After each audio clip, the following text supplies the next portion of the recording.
Et Louis Dauphren, votre grand témoin ce matin, est Max-Erwan Gastineau, diplômé en histoire et en relations internationales. Il a publié notamment L'ère de l'affirmation, c'est aux éditions du Cerf. Répondre au défi de la désoccidentalisation. Bonjour Max-Erwan Gastineau. Bonjour. Que faire de la victoire de Donald Trump, de cette victoire écrasante qui au passage a désavoué beaucoup de projections médiatiques? Les dirigeants européens se retrouvent à Budapest pour parler des grands défis, des défis absolument vertigineux, la menace de retrait militaire, de désengagement militaire, la question du devenir du soutien à l'Ukraine. Toutes ces questions se posent, notamment, et beaucoup d'autres. Il y a besoin d'une révolution mentale en Europe, estimez-vous? Oui, tout à fait. On avait déjà vu en 2016, après la première élection de Donald Trump, l'Europe se dire qu'il fallait qu'elle change quelque chose dans sa manière de concevoir les relations internationales et son rapport aussi avec les États-Unis. Et puis finalement, Trump a été élu, mais ça n'a été qu'une parenthèse, puisqu'il est resté 4 ans, et Joe Biden est venu au pouvoir, a été élu, et a au fond remis les États-Unis dans une conception assez classique des relations internationales, avec l'idée qu'au fond l'Occident incarne le monde libre devant défendre ses valeurs face à la menace incarnée notamment par l'autoritarisme russe. En fait, Donald Trump me semble beaucoup plus en conformité avec les aspérités qui constituent le nouvel ordre du monde, un monde fait de rapports de force, où les intérêts nationaux prédominent, et c'est cette révolution mentale, culturelle que l'Europe doit opérer pour comprendre qu'elle doit à son tour défendre ses intérêts, y compris des fois vis-à-vis des États-Unis. Comment les BRICS qui se sont réunis à Kazan voient-ils Donald Trump? Ils le voient comme un des leurs? Mais Donald Trump, la Chine a une certaine inquiétude, puisqu'elle aspire quand même toujours à une sorte de mondialisation quelque peu apaisée, même si évidemment elle avance ses pions ici ou là. Trump me semble quand même, comme je le disais, assez en phase avec le nouvel ordre du monde. C'est-à-dire que lorsque vous observez un petit peu ce que font les BRICS, par exemple le Brésil, vous avez affaire à des pays qui ont une vision très souple des relations internationales. Le Brésil est une démocratie, mais ils n'ont aucun problème à se lier avec des régimes autoritaires.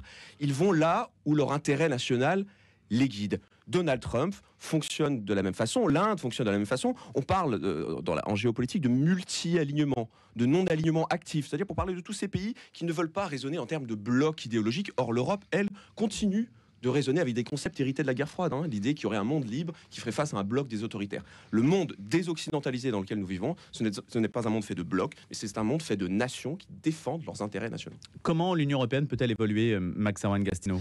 L'Europe doit avoir sa propre vision du monde. Or, je constate que lorsqu'elle pense les relations internationales, elle se pense comme occidentale. Elle n'arrive pas à dire « nous » sans passer systématiquement par la case occidentale. Et du coup, elle a tendance à s'enfermer dans un bloc occidental et à tendre systématiquement vers sa face atlantique. Nous sommes les alliés des Américains, l'OTAN existe, mais il faut que nous nous émancipions quelque peu de cette alliance atlantique, que nous ayons notre propre agenda. Et j'avais à l'époque, dans une tribune publiée dans le Figaro, souligné l'intérêt que Emmanuel Macron, de la position d'Emmanuel Macron à son retour de Chine, lorsqu'il disait les Européens doivent avoir leur propre agenda sur la question taïwanaise et ne pas se laisser embarquer par l'agenda géostratégique américain. Et cette position doit être valable sur tous les autres théâtres d'opération, et je pense notamment à l'Amérique latine. Quelle est notre vision aujourd'hui de l'Amérique latine? La France avait quelque chose à dire à cette partie du monde il y a encore pas si longtemps. Et aujourd'hui, je constate que nous sommes assez peu vocaux, alors que cette région prend elle aussi son essor dans ce monde en recomposition. Le chef de l'État, Emmanuel Macron, dont vous parliez à l'instant, semble vouloir reprendre un petit peu la main dans les relations avec les États-Unis, mais pas facile pour lui parce que le retour de Donald Trump le place, et son affaiblissement aussi en Europe, le place dans une situation délicate. Alors, Emmanuel Macron est aujourd'hui clairement en Europe. Il a eu raison de mettre en avant le concept d'autonomie stratégique européenne. Les Européens n'ont pas le choix. Ils doivent apprendre à penser le monde par eux-mêmes, voire à agir seul, et c'est encore aujourd'hui loin d'être le cas, mais Emmanuel Macron a aussi un petit problème doctrinal. Lorsque Donald Trump a été élu en 2016, souvenez-vous, la guerre commerciale avec les États-Unis avait déjà commencé, bien avant Donald Trump, mais Trump avait le défaut de le dire, de le formuler avec des mots qui peuvent quelquefois choquer. Emmanuel Macron lui avait dit « on ne fait pas la guerre commerciale à ses alliés ». Et j'avais pensé à la phrase du général de Gaulle qui disait « en relations internationales, il n'y a pas d'amis, il n'y a pas d'alliés, il n'y a que des intérêts ». Et je crois qu'Emmanuel Macron est quelque peu aussi, quelquefois, prisonnier de cette conception un peu naïve de la mondialisation sur laquelle tout devrait être régulé par le droit et le doux commerce. Non, nous sommes dans un monde de rapports de force et l'Europe doit raisonner en termes de rapports de force, y compris encore une fois vis-à-vis des États-Unis qui sont quand même une puissance impériale d'un point de vue économique et qui n'hésite pas à imposer son point de vue, y compris au moyen d'un droit qu'elle extraterritorialise, comment dire. Juste une question incidente, Max-Erwan Gastineau. L'école géopolitique française, On sait l'influence d'Hubert Védrine et aussi sa bonne réputation, qui parle tout le temps de réalisme. On a une école très réaliste en France, qui peut-être est à l'opposé de la classe politique, beaucoup plus idéologique, beaucoup plus enfermée dans des valeurs. Alors, on a en effet de grands théoriciens, de grands penseurs des relations internationales qui penchent côté réaliste. Et vous citez notamment Hubert Védrine. En effet, moi je pense aussi à Régis Debray, qui a une vision aussi très structurée des relations internationales, assise sur l'idée qu'en effet, le monde est divers et qu'il faut tenir compte de cette diversité pour s'insérer dans ce monde international très, très compliqué où les nations ont des identités, des valeurs, des intérêts différents et qu'elles cherchent à défendre. Maintenant, je constate aussi un décalage quelquefois entre cette école géopolitique française et le Quai d'Orsay. En tout cas, Cette école qui n'est pas du tout écoutée, semble-t-il. qui n'est pas écoutée ou qui en tout cas a perdu du poids face à l'autre école qu'on qualifie d'idéaliste ou de néoconservatrice et qui a eu un poids assez important dans les années 2000. Un chercheur dont je m'excuse d'avoir oublié le nom, mais qui a publié un livre très intéressant qui s'appelle Les leçons de la crise syrienne et qui cherchait à comprendre pourquoi au fond nous avons cherché à intervenir en Syrie, nous retrouvant quelquefois du côté d'un certain nombre de groupes islamistes, alors que Bachar el-Assad, de l'autre côté, avait tous les défauts du monde, mais ne menaçait pas directement la sécurité de l'Europe. Et je lui avais directement posé la question, il m'avait répondu, mais je pense qu'une nouvelle génération avait à ce moment-là pris le pouvoir, une génération néoconservatrice qui estimait qu'elle devait répandre les valeurs occidentales. Ça a donné la Libye, ça a donné un positionnement ambigu en Syrie. Aujourd'hui, je pense qu'il est temps en effet de revenir à une conception beaucoup plus classique et réaliste des relations internationales qu'incarne cette école géopolitique française que vous avez mentionnée. Max Erwan Gastineau, il y a deux petits pays dont on parle peu, mais dont on a parlé un petit peu quand même à la faveur d'actualité électorale. C'est la Moldavie et la Géorgie, et qui sont un signe de ce que nous sommes en train de dire. Oui, parce que ces deux pays ont connu deux scrutins différents. Il y a ces derniers jours. En Géorgie, il y avait donc des élections législatives et le parti dit pro-russe a largement remporté ces élections. Alors, il y a eu des ingérences, il y a eu des fraudes, mais malgré le recomptage partiel des voix, on constate que ce parti a quand même largement triomphé. C'est quelque peu étonnant puisqu'il faisait face à une opposition, elle, résolument pro-occidentale. Donc, il faut analyser ces résultats. Et puis, si vous regardez également le résultat du référendum sur l'Europe en Moldavie, les Moldaves étaient appelés pour changer leur constitution, mettre fin à la neutralité de la constitution moldave pour s'engager plus promptement dans le camp occidental et vers l'Union européenne. Le oui l'a emporté, mais à 50,3. Donc deux pays pro-européens dont les élites réaffirment leur volonté d'intégrer l'Union européenne, mais qui sont quand même divisés sur la question. Et je pense notamment au cas géorgien qui est très intéressant, puisque la Géorgie, certes, elle affirme vouloir rentrer dans l'Union européenne tout en ménageant son voisin russe et tout en signant un partenariat stratégique en mai 2023 avec la Chine.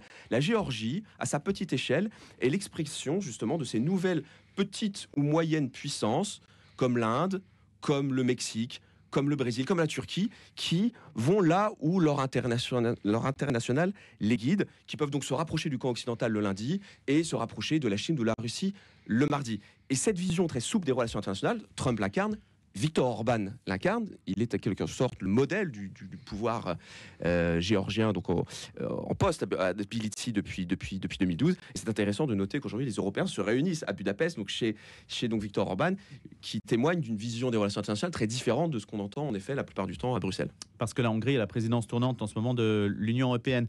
Comment l'Europe peut-elle retrouver, quand je dis l'Europe, c'est l'Union européenne, ce qui n'est peut-être pas tout à fait la même chose, mais on ne va pas rentrer dans ces détails là.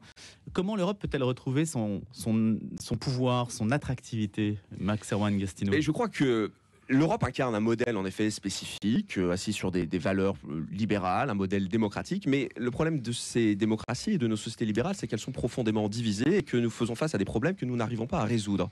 Et donc aujourd'hui, les démocraties libérales doivent de nouveau faire la preuve de leur efficacité. Vous avez tout un ensemble de pays du Sud, notamment africains, qui se cherchent politiquement, qui cherchent un modèle pour assurer leur développement, assurer leur sécurité.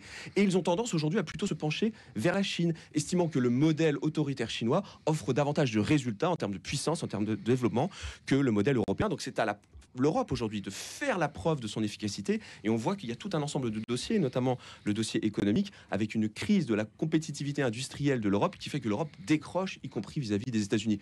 Nous n'arriverons pas à restaurer l'attractivité du modèle européen dans des sociétés divisées, en crise, avec un chômage endémique ou une désindustrialisation qui continue de se poursuivre dans tout un ensemble de pays. Maintenant, nul ne semble avoir la réponse à cette question-là. Comment relocaliser, réindustrialiser? Arnaud Montebourg sera des nôtres dans une vingtaine de minutes.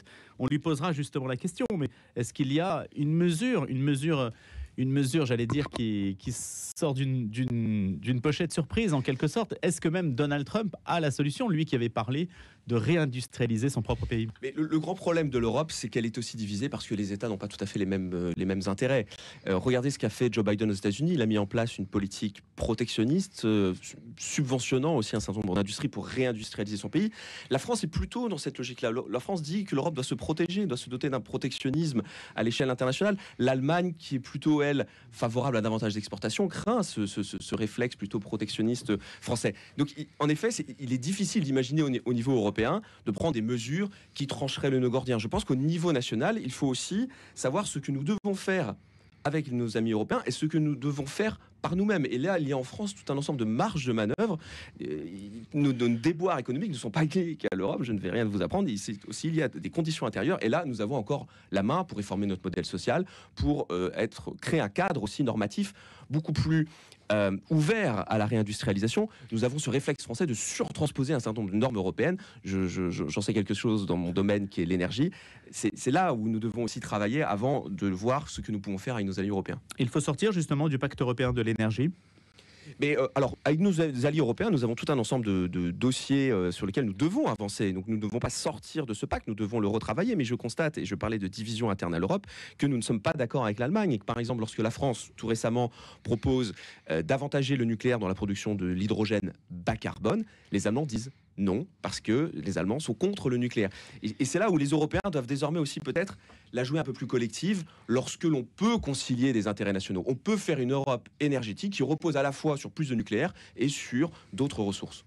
Sur la question immédiate de la guerre en Ukraine, si on revient à l'élection de Donald Trump, est-ce qu'il y a une solution qui se profile? Apparemment, Donald Trump voudrait mettre les deux camps, contraindre les deux camps à la table des négociations, en disant on soutient l'Ukraine si vous vous asseyez à la table des négociations avec Vladimir Poutine, on vous soutiendra, sinon on ne vous soutiendra pas. Et la même chose, le même discours tenu à Vladimir Poutine. Qu'en pensez-vous?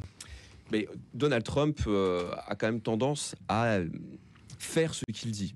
Alors il n'y arrive toujours pas, mais il a en effet une conception politique assez offensive qui rejaillit sur les relations internationales, considérant que les États-Unis ne doivent pas être le gendarme du monde et doivent défendre leurs intérêts nationaux. Et sur le dossier ukrainien, il l'a répété à plusieurs reprises, et tout un ensemble d'intellectuels conservateurs américains vont dans ce sens, ce n'est pas l'intérêt des États-Unis que d'aller jusqu'à un conflit avec la Russie. Il faut donc sortir du conflit russo-ukrainien. Et donc je pense qu'il va en effet faire pression sur Zelensky et sur les Européens pour trouver une issue diplomatique à ce conflit qui dure maintenant depuis plus de 2 ans. Mais continuer à armer l'Ukraine si jamais Vladimir Poutine n'accepte pas d'aller à la table des négociations. Et en effet, puisque l'enjeu, c'est d'avoir une négociation, et il faut en effet que Vladimir Poutine l'accepte, et ça nécessitera un rapport de force. Et je crois que Donald Trump, sur ce type de dossier, apprécie en effet plutôt le langage du rapport de force. À un moment, Max Arouane-Gastino, sur ce dossier-là, on avait pensé que la Chine aurait pu être finalement le tiers qui aurait joué le rôle d'arbitre. Oui, on a voulu en effet miser sur la carte Chine. On a vu aussi d'autres pays issus donc, de ce sud dit global, comme le Brésil, proposer aussi une issue diplomatique. En fait, c'est ce que je disais également sur le terrain économique. La Chine veut quand même continuer d'assurer son développement à l'abri d'un certain nombre de tumultes qui émaillent les relations internationales. Elle ne veut pas être trop impliquée dans une guerre commerciale avec les États-Unis. Elle veut tempérer les choses. Et c'est la même chose sur la géopolitique.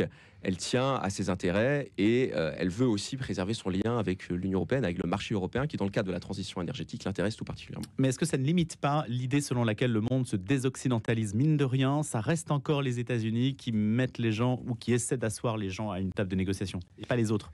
Parce que vous avez aussi une conception des relations internationales dans ce sud dit global qui refuse l'interventionnisme, qui considère qu'au fond le monde est divers, il est multicivilisationnel, et il faut donc accepter les différences culturelles et les différences économiques et s'affronter simplement sur l'enjeu du commerce international. Là où les Occidentaux continuent, eux, de penser justement que le monde doit être régi par des principes supérieurs. Donc, quelque part, c'est assez, je dirais, dans l'ordre des choses que de voir intervenir sur différents théâtres d'opération et de voir des pays dits du Sud eux, cherchaient plutôt justement à tempérer les choses au nom d'un principe supérieur qui transcende ses intérêts, l'idée même de souveraineté nationale, qui a été d'ailleurs mise en cause en Ukraine. C'est pour ça que tous les pays du Sud, ou une grande partie d'entre eux, ont condamné l'invasion russe de l'Ukraine, mais ont refusé les sanctions occidentales, considérant que ces sanctions mettaient en cause leurs propres intérêts commerciaux. D'un point de vue un peu plus philosophique, Max Servan-Gastineau, est-ce que cela ne remet pas totalement en cause l'idée d'universalité à laquelle aussi les chrétiens, à leur manière, sont attachés, considérant qu'il y a une unicité du genre humain qui doit se refléter dans les relations internationales, et le caractère universel de l'Occident reflète aussi cette dimension-là, de l'intelligence. Tout à fait, mais je crois il ne faut pas abandonner le drapeau de l'universel, mais je crois que nous devons complexifier notre rapport à l'universel.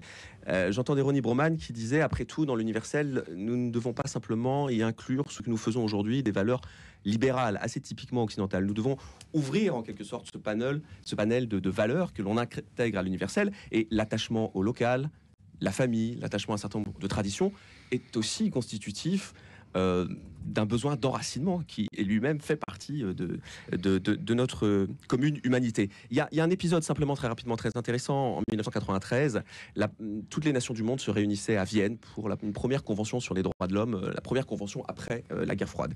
Et les pays asiatiques avaient accepté de participer à cette grande messe internationale, disant oui, les droits de l'homme existent, mais nous devons aussi accepter qu'il existe des différences nationales. Et je crois que l'Occident a trop souvent oublié aussi que il y avait l'universel, mais à l'intérieur de l'universel, il y avait aussi une diversité culturelle qui exprime ces nations asiatiques notamment.